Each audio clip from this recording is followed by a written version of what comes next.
ibinunyag ni Senator Amy Marcos ang Plan C ng Administrasyong Bangag, mga kababayan, kay BP Inday Sara. Plan C na ho sila. Kasi yung Plan A, naudlot ho yun eh. Yun yung People's Initiative na kung natuloy man yun, maaaring Prime Minister na ngayon si Tambaloslos. Yung Plan B naman po, yun naman yung pagpapa-impeach sana kay BP Inday Sara, pero hindi pa rin po sila umubra. Ha? Yung Plan C po, eto, ibinunyag nga ni Senator Amy Marcos kanina sa kanyang press briefing, mga kababayan, na di umano, ipipilit nila, mga kababayan, na maging ombudsman talaga si Boying Remulla sa kabila ng nakabinbin niyang kaso sa ombudsman mismo. Dahil ang gusto ho nila mangyari, mga kababayan, ipakulong si BP Inday Sara bago po ang 2028 election. Ang lahat ng yan, mga kababayan, para sa pagsang-ayon sa kagustuhan ni Martin Romualdez na maging presidente sa 2028. O ito po yung video. Panoorin po natin ang pagsisiwalat ni Senator Amy, mga kababayan. Basahin ko lang muna itong maikling caption bago po ang video. Pati ba naman ombudsman gusto ninyong baluktutin? Tututulan daw ni Senator Amy Marcos sakaling maitalagang ombudsman si Department of Justice DOJ Secretary Boying Remulla. Tututulan ni Amy Marcos, mga kababayan, ha? Kabilang si Remulla sa 17 na kandidato na nagsumite ng aplikasyon para maging ombudsman ayon sa Judicial and Bar Council. Ito na po yung isa sa mga sinabi ni Senator Amy na mapapanood po natin sa video na panunorin ho natin. There is a very ominous reason clearly for Secretary Boying to become the next ombudsman. Kita nyo na. Gusto talaga na maging ombudsman si Boying. Saad ni Senator Amy Marcos sa isang press conference ngayong Martes, September 2. Ito pa, it's the new phase of the effort to get rid of BP Sara before, kita niyo na ha, 2028. And since the People's Initiative failed, the impeachment failed, therefore, the third attempt is lawfare at its very worst, imprison Inday Sara and all Duterte allies, including myself, perhaps dagdag pa ni Amy Marcos, mga kababayan, kasama di umano siya sa ipapakulong at itong mga Duterte ally bago po mag-2028. Desperado na po sila. Ito ho, ang Plan C nila, mga kababayan. Yung sa katunayan, nangyayari na ito ngayon eh. Itong Plan C, kasi marami ng mga Duterte ally ang mga ipinakukulong na ho nila. Nandiyan na pa si Pastor. Marami pa. At yung iba tinutugis pa. No? Itutuloy-tuloy ho nila yan hanggat hindi mauubos ang mga Duterte ally, mga kababayan. Plan C na sila, ganyan ho na ho sila, desperado para ipakulong si Inday. Hindi ho nila tatantanan si Inday. Manalangin po tayo na sana magpalpak na naman itong Plan C nila. Sa bagay, sinabi na ni Senator Amy na tututulan niya. Sana. No, sana magkatotoo. At Senator Amy Marcos, sana yang kapatid mo ang bantayan mo dahil nadadala sa buyo ng pinsan mong may sapak ang utak. Mahina yung kapatid mo, nauuto eh. Inuuto ng pinsan mo may sapak, nauuto din siya. Kaya ganito ang nangyayari. Ito na po yung video, panoorin na po natin mga kababayan, pasensya lang, haba ko po. Ito na. Anong sabihin, napakasimple ng mga pangyayari dyan, nagkakagulo sa ombudsman dahil hindi sila nagtagumpay sa PI, mga PI nila. Hindi rin sila umubra sa impeachment, kaya narito na tayo ngayon. Ipipilit nila na si Boying maging ombudsman para ipakulong si VP Inday Sara bago mag-2027 at hindi lang si Inday Sara, kundi lahat ng mga Duterte, kaalyado ng mga Duterte, baka pati ako. Yan ay sa gitna ng paghihirap ng mga Pilipinong binabaha ng tubig, ng korupsyon at ng kawalang aksyon. Tinutukan ko ang Plan A nila na People's Initiative Chacha. Binuking ko ang Plan B, yung impeachment, para mawala sa landas nila si VP Sara sa 2028. Ngayon, nasa Plan C na po tayo, sa ombudsman naman. Naunpay, nakita ko na, kaya ako nagsampa ng kaso nung May 2, nandun ako sa ombudsman. Kung hindi kayo titigil sa pamumulitika, mag-asaran tayo. Hindi ko rin kayo tatantanan. Para kayong mga kabayong na katapalodo sa 2028, 2026 pa lang ngayon. Napapabayaan nyo ang bayan sa kakaisip ng ambisyon at paraan paano nyo buburahin ang mga nakaharang sa mga maiitim ninyong plano. Nasa 2028 na kayo. 2026 pa lang. Paano makakaligtas at mabubuhay ang Pilipino 2026, 2027? Paano makakaraos? Hindi sila tulad ng mga buhaya na kaya sa lupa at lumalangoy sa baha, walang pakialam. Ngayon, ang OMB, Bantayog ng Katwiran, para sa mga lingkod bayan. Pati ba naman yan, gusto ninyong baluktutin?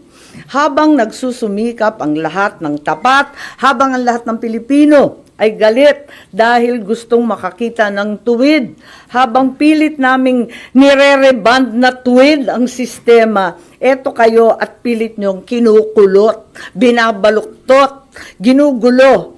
Ang OMB ay opisina, hindi parlor. Tigilan nyo yan. Ang mensahe ko naman kay bagong Deputy OIC Ombudsman Vargas ay simple lamang. Kung nayayanig ka na sa pressure, isabuhay mo na lang ang sikat ng kanta ni April Boy Regino. Kapag nariyan na ang suhol, itaas mo ang iyong dalawang kamay ng ganito at sabihin, hindi ko kayang tanggapin. Wala lang. Naloloka na ako. Yes po. Git ninyo na plano nila na kaya ilagay Secretary Boying Remulla sa ombudsman para ipakulong si VP Sara at mga ka-alyado niya. Ano yun, suspicion o may nakuha kayo na mabigat na information na pinagbasihan nyo? Yes, marami po tayong information na talagang dito patungo ang paghalal ng isang ombudsman na kaibigan natin dati pero hindi naman natin mapagkakailay. Ang labo-labo naman ng ganon.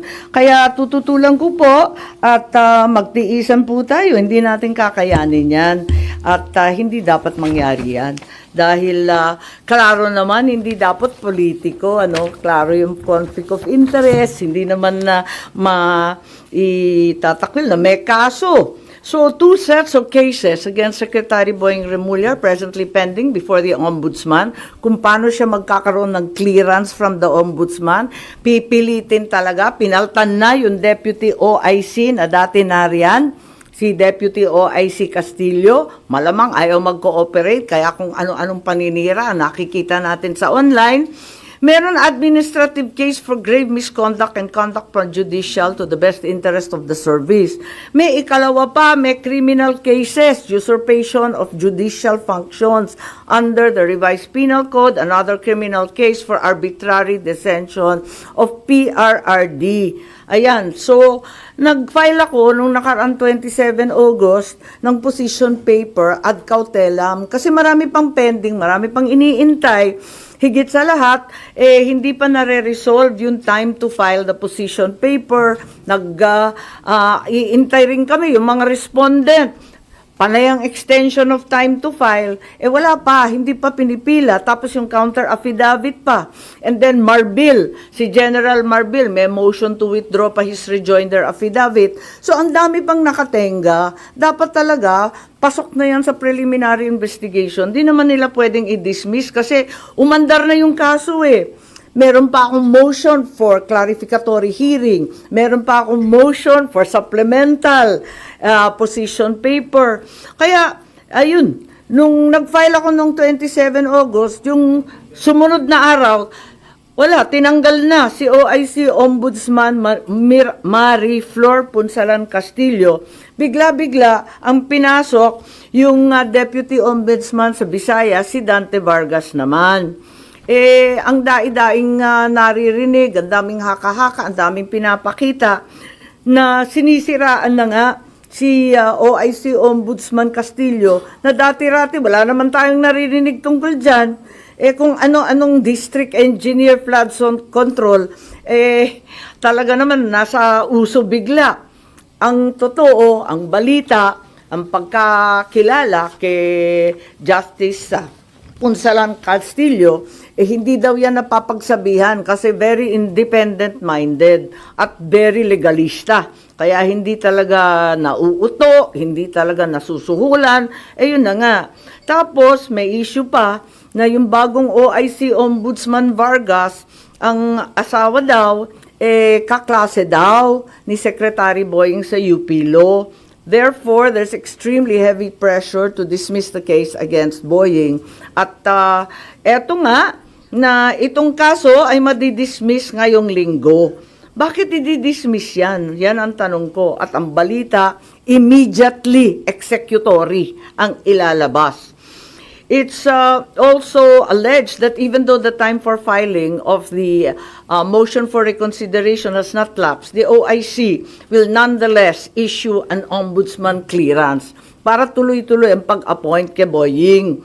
It's very bothersome if the cases will be dismissed days after the position papers were filed. Kulang pa yung response galing sa mga respondent.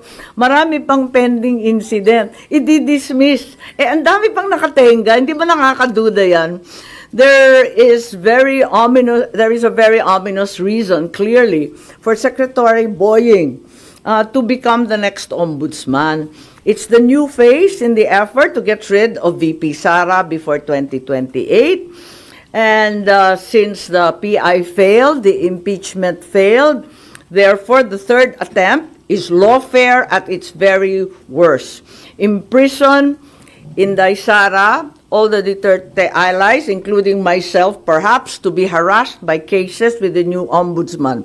Plunder will be the name of the game, no bail, and imprisonment until 2028. I will be very, very surprised kung aabot si VP Sara na malaya kapag naupo itong uri ng ombudsman.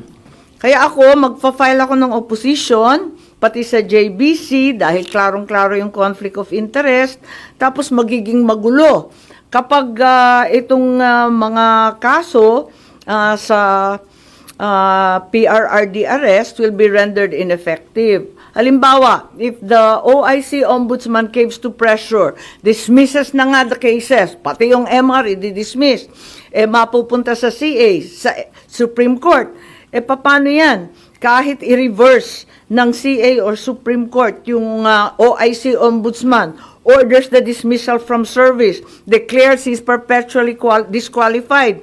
Paano ma-enforce yung desisyon na yan kung si Secretary Boying ay nakaupo ng ombudsman? He can only be removed by impeachment.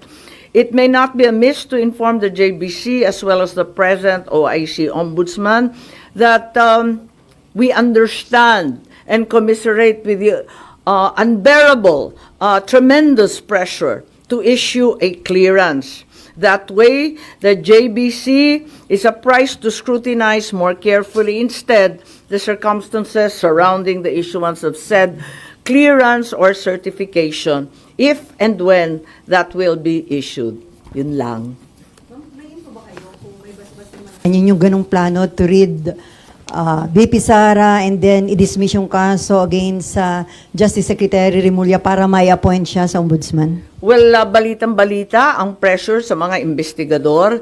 Matindi ang pressure. Naririnig natin sa JBC at nakita natin ang mga galaw, di ba? Pinapaltan ang karapat-dapat na Deputy OIC na wala namang bahid at wala namang dahilan. Biglang tinanggal at iba yung linagay. Nakakapagtaka talaga. At saka yung time frame, talagang sapilitan. As a deadline. May mga deadline silang hinahabol. Ma'am, ano pang magagawa pa po nung isasubmit niyong opposition kung ongoing na po yung selection ng JBC ngayon for ombudsman po? Oo nga, yun, na talagang tignan natin, sana makinig sila and sana intindihin nila kung gaano kaihalaga ito sa buhay ng ating bansa. Na isang tabi na ng todo-todo ang problema ng baha. Malunod na tayo sa tubig at korupsyon, basta yung ambisyon na lamang ng iilan ang nangingibabaw. Good morning. Ma'am, ngayon yata isasalang sa JBC interview si Natapos Secretary. na, alas 10. Oh. Pero yung opposition nyo po, na-file or na-discuss nyo po ba kay Senator Alan as member ng JBC representing Kakausapin the ko Senate? mamaya. Nagulat kasi ako, hindi ko akalain na magpapa-interview. Akala ko bawal yun hanggat walang clearance. Aminin ko, hindi ko alam na kanina naka-schedule agad-agad. will you also question his being included sa shortlist?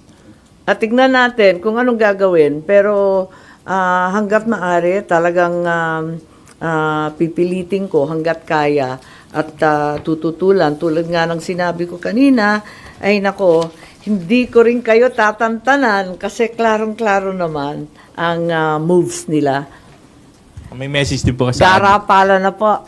Ma'am, ang mensahe niyo po sa ading nyo na ultimately siya na may appointing authority. Ay nako, talaga naman, hindi yata nakikinig. Ma'am, kung ayaw nyo kay Sec Boying, kanino kayo doon sa 17 o 16 na iba pa? Ay, hindi naman sa ayaw ko. Kaya nga lang, wag naman binabraso yung ombudsman. Yan na lang ang huling hantungan ng hustisya, ng katotohanan. Ang bigat naman nun. Constitutional body, guguluhin, ano? Wala naman akong sinasang-ayunan. Ang sinasabi ko, klarong disqualified. Kaya wag na lang. Ang liwaliwanag naman ang conflict of interest. Nakikita naman natin ang problema kapag may pending admin and criminal charges pa. Ang bigat naman, tapos gagawin ninyong ombudsman. Tama ba yun? Wala naman akong kinakampanyang kandidato para ombudsman. Sa totoo lang. Di ko nga kilala yung mga listahan. Siyempre, trabaho ng JBC yun eh. Wala na. Ibang issue lang. Ay, okay. Pero babalik pa ako sa budget. Okay, Oo, sige. yung madalian lang kung gusto nyo. Pero yun lang. Yes po.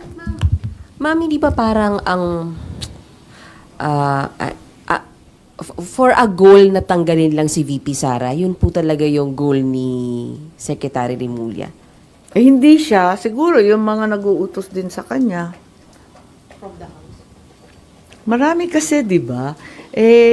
Di ba masyado nang maliwanag ang pattern. Noon sinabi ng iba na napaka-alarmist ko. Bakit ko binubulabog ang lahat tungkol sa PI? O ngayon, tignan natin. Tapos yung impeachment, walang maniwala na itutuloy. Ayan, tinuloy. Wala rin nangyari. Kaya nandito na tayo sa Plan C.